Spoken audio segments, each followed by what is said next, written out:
ಹೇಳಿ. ಕೈಯು ಎಲ್ಲ ಮಾಡ್ಲಿಕ್ಕೆ ಆಗೋಲ್ಲ. 6 ವರ್ಷ ಆಯ್ತು, ಅದೆಲ್ಲ ತೋರಿಸಿ ಸಾಕಾಯ್ತು. 2 ಸಲ ಆಗಿದೆ. ಕಾಲು ನಡಿಲಿಕ್ಕೆ ಬರೋದಿಲ್ಲ, ತುಂಬಾ ನೋವಾಗಿದೆ. ಈಗ ವ್ಯತ್ಯಾಸ ಆಗಿದೆ ನಿಮ್ಗೆ, ಹತ್ಲಿಕ್ಕೆ ಬರಲಿಲ್ಲ. ಆದ್ರೆ ನೀವು ಆಗ ಬರೋದಕ್ಕಿಂತ ಈಗ ವ್ಯತ್ಯಾಸ. ನೀವು ಕಷ್ಟಪಟ್ಟು ನೀವು ಬಂದ್ರಿ, ಸುಲಭವಾಗಿ ಹೋಗುವಾಗ ದೇವರು ಕಾರ್ಯ ಮಾಡ್ತಾರೆ. ನಿಮ್ಮ ಹೆಸರು? ಪಕ್ಕೀರವ್ವ. ಫಕೀರವ್ವ. ಎಲ್ಲಿಂದ? ನಾವು ಬೆಳಗಾವಿಂದ ಬಂದೆ. ಪ್ರೀತಿ ಉಳ್ಳ ದೇವರೇ, ಯೇಸು ನಾಮದಲ್ಲಿ ಪವಿತ್ರಾತ್ಮನ ಸಹಾಯದ ನಿರ್ಮಿಸನೆ ಮಾಡ್ತಾನೆ. ಪಕ್ಕಿರವಾಗ ನಾನು ಪ್ರಾರ್ಥನೆಪ್ಪ ಕರ್ತನೆ, ಈ ಕೈಗಳ ಮೇಲೆ ದೈವಿಕ ಶಕ್ತಿ ಇಳಿಯಲ್ಪಡಲಿ.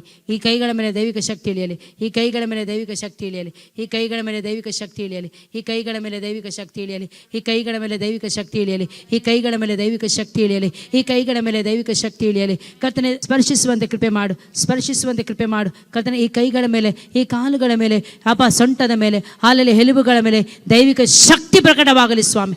Right now in the name of Jesus. ಅಪ್ಪ, ನೀನು ಕರ್ತನೆ ಗುಣಪಡಿಸುವಂಥ ಶಕ್ತಿ ಈ ಅಮ್ಮಗ ಅವರನ್ನು ಮುಟ್ಟಲೇ ಎಂದು ಪ್ರಾರ್ಥಿಸುತ್ತೇನೆ. ಕಾರ್ಯ ಮಾಡುವ ದೇವರಾಗಿದ್ದಕ್ಕಾಗಿ ಸ್ತೋತ್ರ, ಅದ್ಭುತ ಮಾಡುವ ದೇವರಾಗಿದ್ದಕ್ಕಾಗಿ ಸ್ತೋತ್ರ, ಬಿಡುಗಡೆ ಕೊಟ್ಟದಕ್ಕಾಗಿ ಸ್ತೋತ್ರ, ಯೇಸುವಿನ ನಾಮದಲ್ಲಿ ತಂದೆ, ಆಮೇನ್. ನೋಡಿ, ವ್ಯತ್ಯಾಸ ಆಯ್ತಲ್ಲ? ವ್ಯತ್ಯಾಸ ಆಯ್ತು.